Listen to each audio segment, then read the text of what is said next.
charging, but obviously not going to work to their full potential at the moment. So that's not raised bed. Side gone. Inside, I'd expect. Oh, that is looking so bad. This is not meant to storm. Be. This is not meant to be full. Yeah. So as you can see, this is not how we place the solar panels. No. The storm has hit bad. So yes, the solar panels have been dragged and thrown in this wind.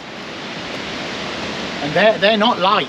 They're not. That weighs a ton. They're not. That's We're why gonna struggle. That's why I'm so sure. So yeah, 2 broken ones. Yeah. Don't know. Yeah, that one's definitely broken, isn't it? Yeah. I think what we should do is start over there, get those good, and then we'll lift this one back. Oh no, because it's not going to reach. We're going to have to lift this one first because of the cabling. Okay, we'll get back to you in a minute because we can't put the camera anywhere because it's just going to blow over. But yeah, it did say that the winds hit nearly 90 kilometers an hour last night. So I'm not surprised, but we do have some weighted blocks, and if I have to go and buy some more blocks now, I'll go and buy some. So we still have electricity. Yes. And only the battery though. Oh, is it just the battery? Yeah. Okay. We'll see. Let me put this inside. Okay. We did what we could to keep these more stable. Phones just all went beeping. We're expecting 130 kilometers winds. It's not too bad, it's just one panel. Yeah. So 65 euros and I've got to go and pick it up. Not the end of the world. We were lucky really, considering how much they moved. So yeah, this panel is gone. So this one, where's the flat bit? There's the line, so it's probably sitting here. So it's moved from there to there. What's that, 7-8 foot, and then lifted over. So it's actually flown to get to there. But yeah, I think they should be okay. They've all been re-screwed. And we just go and buy a new panel. Fingers crossed, no more broken ones.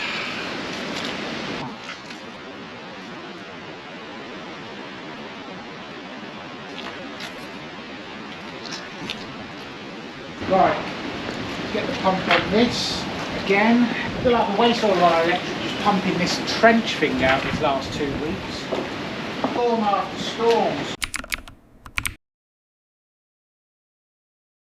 Right, after a horrible day's weather yesterday.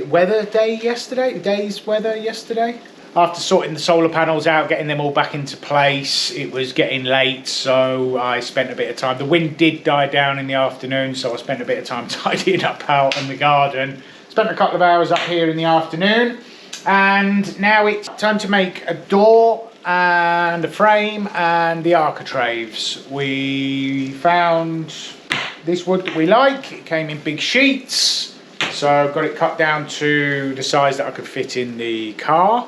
Now I've got to make the architraves and the frame out of it so that I can get it all fitted. It's just chipboard, and then what I'm going to be doing is edging it with this glue-on stuff that you stick on with the iron that you can see here. And then it all just gets trimmed down nicely with either a Stanley blade, or if you do have a chisel that's sharp enough, mine aren't sharp enough, I'll just do them with Stanley blades, just chop it all up and get it ready to fit. Let's go.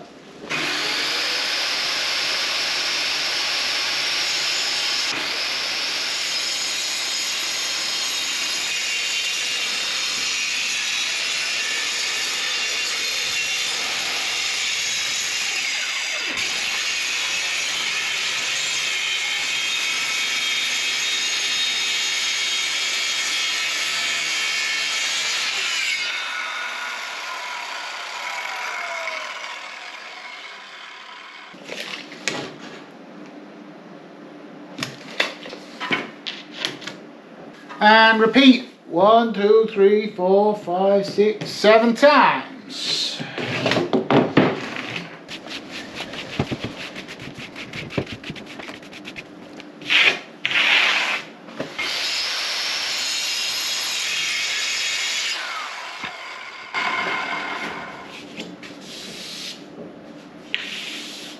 Close enough.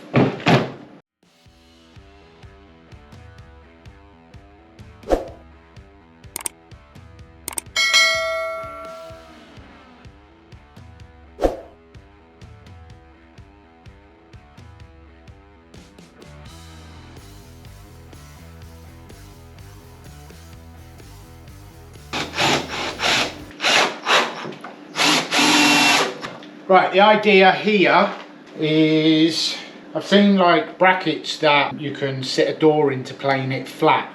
So the idea is screw some of this wood to this worktop, and that way when I put this in there nice and tight, I'll be able to iron on the strip, the edging strip maybe it's called, and this wouldn't be moving.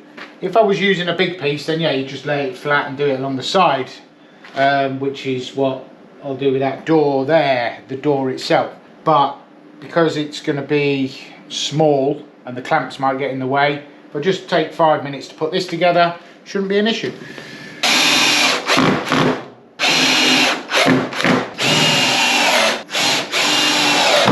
Dust off.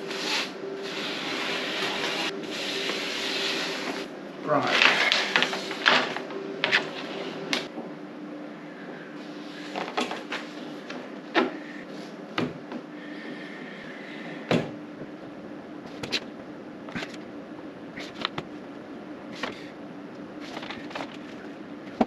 What I tend to do is just count to 7 and then see if it sticks. If it doesn't, then on the next one I'll count a little bit more.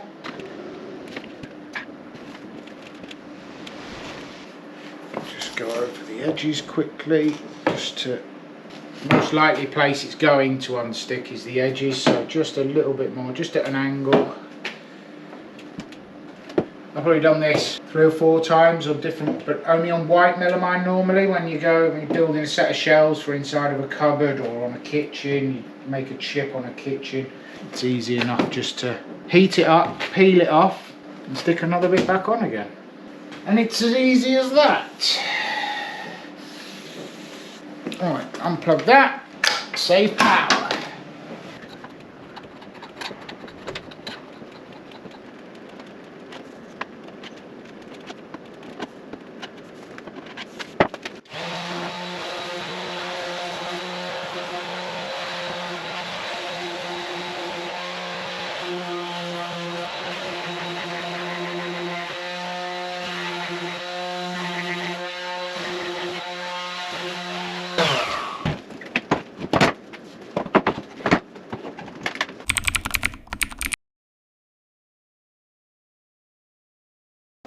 Good morning.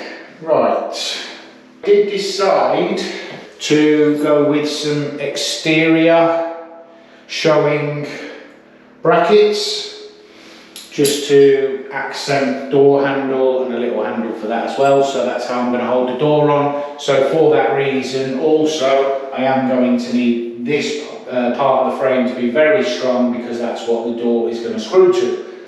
Now it's just a case of getting all the bits to fit. Yeah, go from there. Got to notch out a few little areas as well on the inside frame, and cut the pieces down to size and try and get it on. I have made a little mistake with my measurements, but it's not the end of the world. What I did was I got the wood cut to this level instead of bringing this frame up to the top and then having a centerpiece. But it is what it is. I'm not going to go and spend another 30 quid on a piece of wood. I'm just going to have these frames coming up to here, and then the frames on top, and then edge, top, bottom and sides. Is what it is. Not the end of the world. There's a good chance that because I've done it myself, I'm not going to like it. But we will see. We will see. I will point out that the edging of this amount was very difficult. It took me a very long time, and the finish isn't perfect, but it's a DIY job, it's a DIY channel, and yeah, that's what I'm going to do. I'm going to try and do absolutely everything to do with this house by myself as much as I can, so that I can learn and I have figured out why it didn't work very well. Because there's ridges in the panel itself, as I was running the Stanley knife or the chisel along, it was catching on the ridges and chipping out a few little bits. But what I'll do is I'll face them with the best sides on the outside, and whatever's on the inside's on the inside. Doesn't make too much difference. So I'm going to crack on with this and see how far I get today and if everything goes to plan. So yeah, let's go.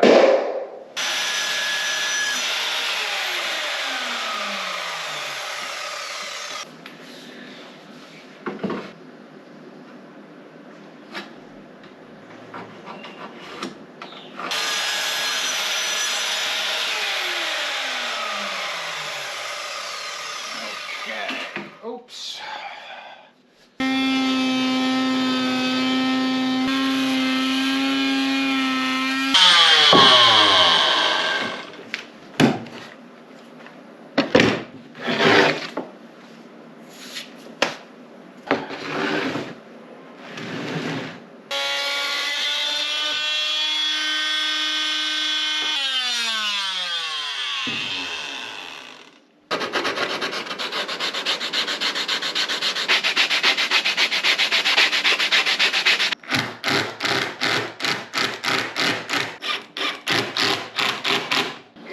And repeat that many times.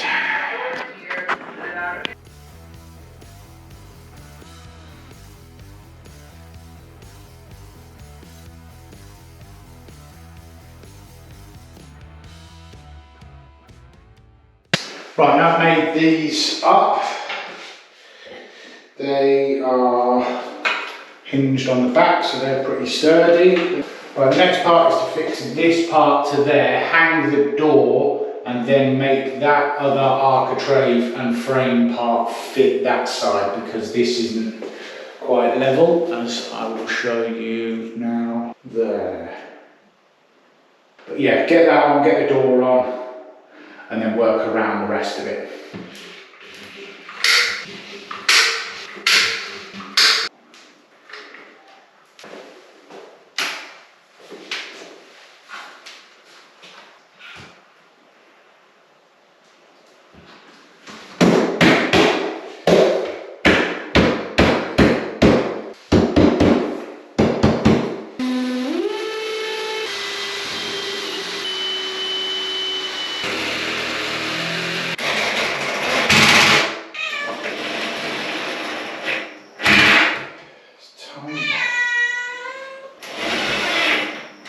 Sit with your sisters.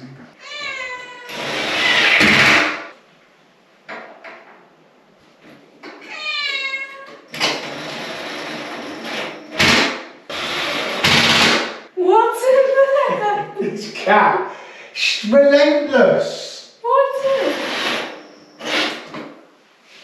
in there?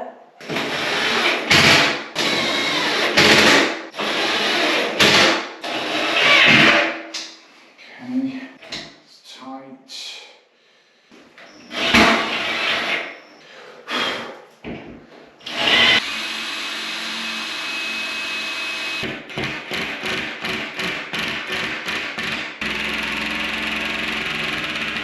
That's it. Magnets are already on.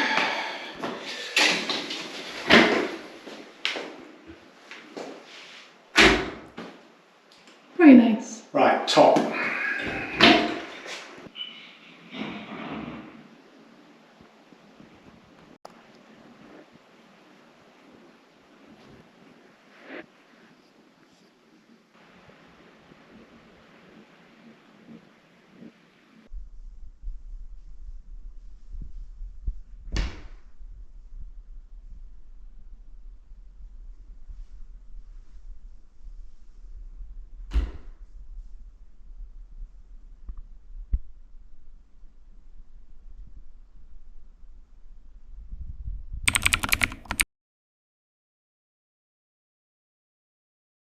Good morning. It's still windy, not too bad today. Storm Kristin has passed, but we are going to have another one. I think it's Joseph that's going to be hitting us next week with Winds up to 50 miles, 60 miles an hour again, apparently. We're gonna continue now that the bathroom is totally done. Starting off with plasterboarding this ceiling, and then we've got another few smaller jobs rather than jumping into another month-long job. Try and give the body a bit of a rest. Say a month-long job, that bathroom took me 2 months. Not surprising considering we had to do all the pipe work, all the electrics for etc, etc, etc. But yeah, it looks lovely and I'm really, really happy with how it turned out. Continuing on, next job, this ceiling. Yeah, I will crack on with that and speak to you in a little while.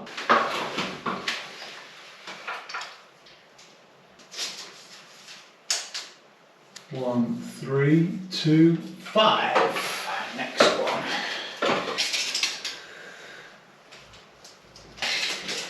2, 9, 7. Oh. Right, I've just taken the measurements of the wall from end to end. It's not too far out of square, which I'm really happy about. It's going to make my life a lot easier. Now it's time to get the laser level set up. That way I can run my line all the way around very easily for when I put my L bracket on, and then we can continue from there. So let's get the laser up. And kindly, our friends at Dovoh have sent us the K4 360G 16 line laser level. And it's that easy to install. That is so cool. If there's any of the lines that you don't want, very easily at the click of a button, you can switch them off. At the moment, I'm looking for this to link up with that line so that I can run my rails along. That's the one I want. One of the best parts of this for me is this. You can raise it and lower it so easily up to your line. Whereas with other laser levels, because it doesn't have this ratchet system, it takes a lot longer to get it into place. But you saw how easy it is to move up and down. It fixes into place like that. It has a span of probably about 4 inches, and it raises and lowers just like that. If you want to go a little bit higher, all the way up there. Tighten up on the line. She's going nowhere.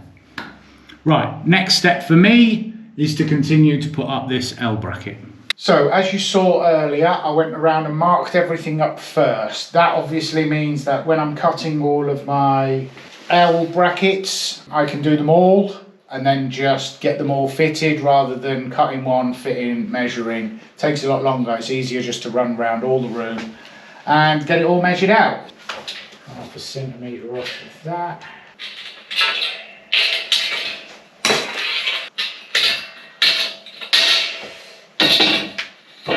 We're ready to go. Next.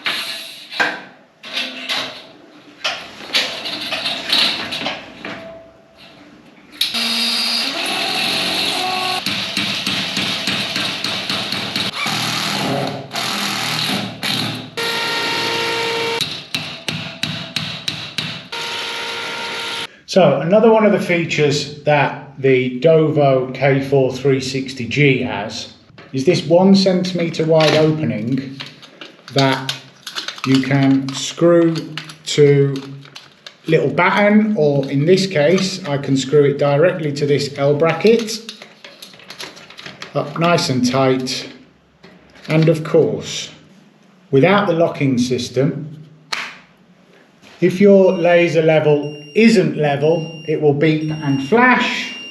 And very simply, just by propping it up into place, you then have a level laser once again. The good thing also is some laser levels have a gap where you wouldn't be able to get up into close spaces, i.e. I could probably raise this all the way to the ceiling, as you can see there, okay, and because I can't get to the buttons, using the trusty remote, I am now 1 centimetre away from the ceiling. Fantastic. There we go.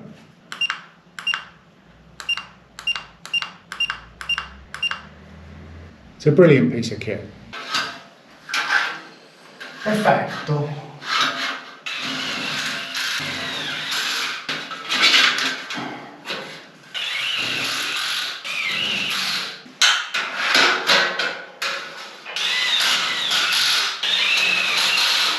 Right, I've just been upstairs into the workshop and made these brackets that are going to sit. I found my level, let's say like that. They're going to fix up onto the wall and they can be screwed in. If you want to see how I made these, you can go back to the episode where I put the ceiling in the bathroom and I'll explain how I made them out of some old scrap plasterboard metal. But for now, it's just a case of, I've got 3 for each one, so with a rough guesstimate, like so, my plasterboard will be sitting just along that line.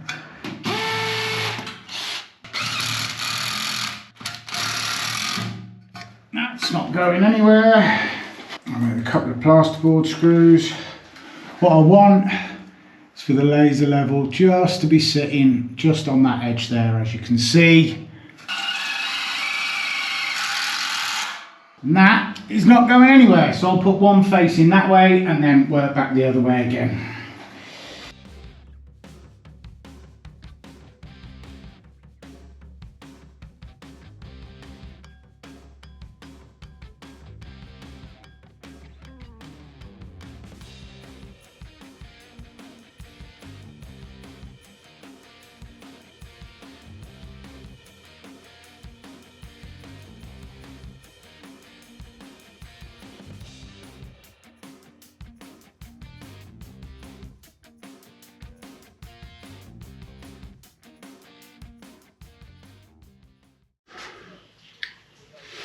Well, that was a nightmare. Oh. I don't know why, but it just kept falling down. No matter what I did, so now what I've done is every 50 centimetres or so, I've put a piece of string across with a nail just tucked behind the L bracket, because when I was nailing them in, same thing, the nails were just coming out. They're wood nails, I haven't got any masonry nails anyway, but hopefully that'll stay up for the morning and I can get the plasterboard up. I'm all itchy, so I'm going to go for a shower, tidy up, and I'll be done for the day. See you tomorrow.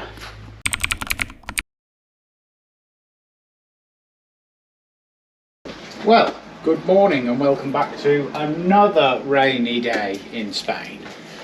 Rained all day yesterday. As you can see, the moat is full again. I've got a little pump pumping that out once again. I feel like I spend half of my life pumping out this thing. Still waiting. If you're new here on the paperwork from the council and from the architect to get back, I thought what I'd do was do a little test to see how far this laser works during the daytime.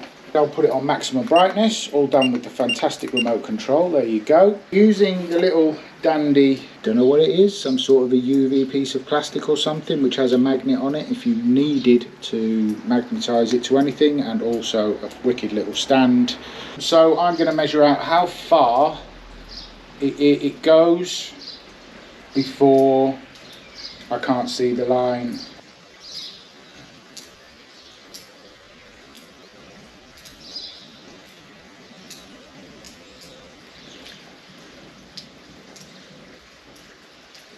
17 and a half, 18 metres, maybe a bit longer because I'm not precise with my steps, but yeah, that is fantastic. Last night we were talking about how warm the bathroom is compared to every other room in the house. Yeah. Due to the insulation, raising the floor, protection, because obviously these walls, if you'd seen old videos of ours, you'll see that the tiles are basically cemented to dirt. Bad. So the floor is freezing cold, and there is quite I would say a few degrees difference between the floor temperature in that room and in the other rooms, especially. Yeah, definitely. Yeah, it seems to be holding the heat because we're heating the house up at the moment with gas, and when you put it in there, it holds the heat longer. So when we put our hands on this wall compared to the bathroom, there is a difference in temperature. It's the only room that we don't even have the gas in, and that's the Don't need it anymore, no. Now what we've decided to do is, yes, it's going to cost more, but it will be a saving in the future. Because originally I was just going to take all of this old render off these walls. Well, take the render off that wall because this is mud and straw wall. So that's probably why it's one of the coldest. Yeah, that needs to be fixed, but we'll do that when we put the new door in. So we're going to be replastering or replasterboarding and insulating all of the walls. And yes, we'll lose a little bit of space. We're going to lose 7 centimetres on every wall, 8 centimetres including the plasterboard. But it's going to save us a lot of money, well, a lot of power in the future with the heating and with the cooling. And obviously when we raise the floors, then it's not so much insulation, but the plastic water, the plastic barrier and the extra concrete is going to warm up the floor. Yeah. You know, and hold the temperature rather than just being dirt. Yeah, what I have to do now, or what we have to do now, is stick another couple of the bars up so that the plasterboard on the far walls has something to screw to. The top rail, the bottom rail's fine. And then we'll put the lift together and get the plasterboard up. Sounds good. Right, let's go.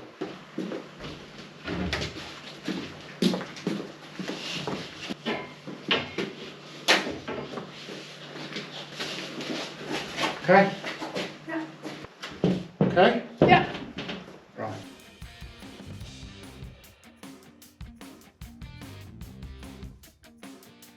So what we're going to do is you're going to go on the lift.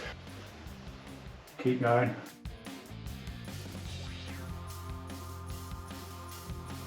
Keep going. Stop. Keep going.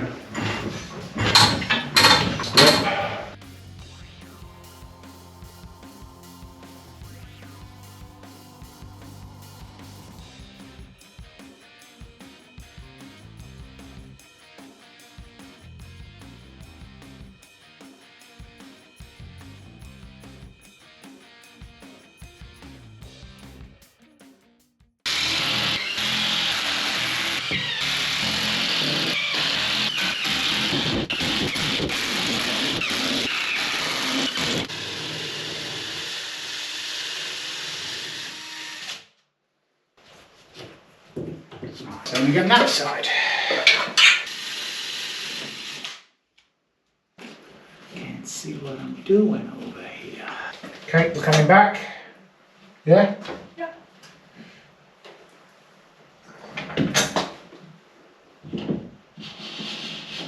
Marshall wants to go outside. Marshall can do one. Oh, really hoping he wants to go outside. Every 5 minutes, I want to come in, I want to go out, I want to come in.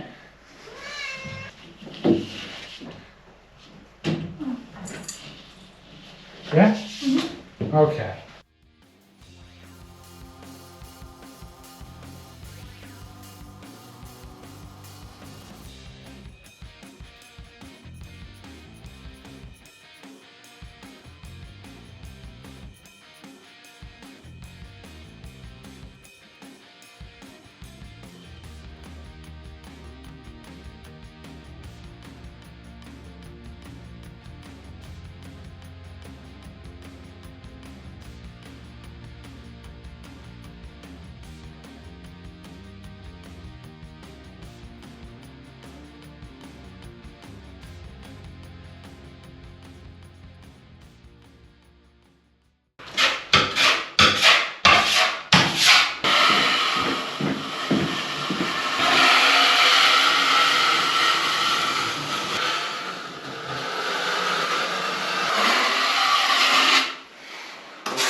I think this is a proper bit of kit.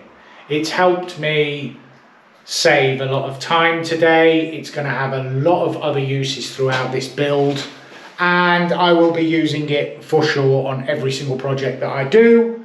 So in conclusion, it's good. I really like the scissor lift thing. I like the fact that it has a magnet on it, all the different ways that it can grip to the wall. Hook it with a screw, it can go on your tripod. And the fact that it has a bottom level for even when I'm tiling or concreting, and the top level as well for that extra adjustment, and even the fact that you can put 2 lights on at the same time. So yeah, it's good. I like it. I think it's a good bit of kit. Like I said, the other battery straight out of the packet lasted a long time. I've put that on charge today. It was charged within an hour. So thank you very much, Dovoh, for getting in contact and sending us the K4 360G. Thank you very much. Done. Another week finished. Yes. Bathroom finally finished. The door looks beautiful. Thank you. You've done a really good job. Yep, I'm really happy that project is done, sealed. Moved on to the ceiling in here today because we had the plasterboard. I'm really happy that that's up. Just need to give it another couple of coats and then that'll be done. A bit of paint. Yeah, then we can move on to the next projects. Which are? We're going to, weather depending. Yeah, this is very dependent on weather. But yeah, we should be able to get the front door in, which isn't a small project. No, it's quite a big project because we've got big double doors that are rotten away, and we need to replace it with. It's not a small door, is it? It's a normal size front door, but it's solid, but it doesn't fit straight in the hole. So we need to make it fit. Adapt the front of the house for it. Yeah, so it's going to need a step to be put in, level with the bathroom because the whole house is coming up obviously. Then we've got to build walls around it, put a lintel in, and then seal it up, keep us warmer because this door has so many holes in it already right now. It lets in rain and wind, so it'll do a really good job of insulating us. So yeah, I'm really happy, and we can end the video there. Thank you very much for watching. And we'll see you in the next one. See you next time. Bye bye.